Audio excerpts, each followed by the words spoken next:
At ito na ang part 3. So, from Liloan Station, nakarating kami ng Surigao Port.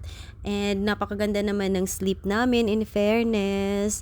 And ayan, so ito nga pala yung port ng Surigao. So, from here, papunta na tayo ng Digos. O, diba? Nag-check si Kuya.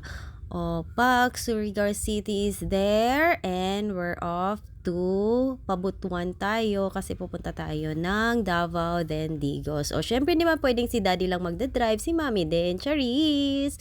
Of course, kasi pagod na yung daddy natin. So, palit-palit lang din pag may time. So, buti na lang at automatic tong dala naming kasasakyan.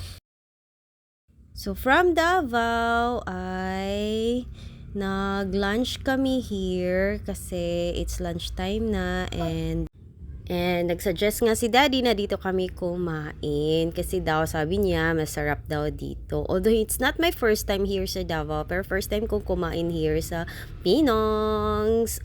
Pak, di ba? So ito yung mga food na in-order namin. The best as in the best pa rin. My God, sobrang dami kong nakain sa araw na yan at ang sarap-sarap ng barbecue nila. And finally, nakarating na rin kami ng Digos. So, dito kami mag-i-stay over. Dito yung Big 8 Hotel ng tito ko. O, Chars, makalibre tayo ng stay, diba? Pak!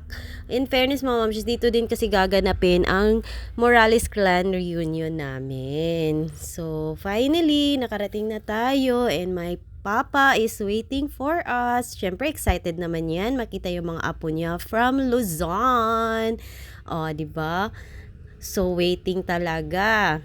And ito yung bungad sa amin. And finally, nandito na rin yung mga kapamilya, kapuso at mga kapatid ko.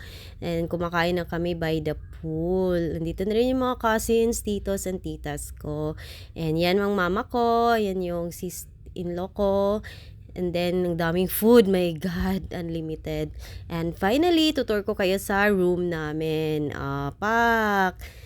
In fairness, bongga. Yung daddy namin, splak. Sobrang pagod. Anyways, yung kids are still playing with their gadgets. And of course, si Bibeng, nag-enjoy din muna. Ang sobrang aga pa niyan, pero we need to sleep na.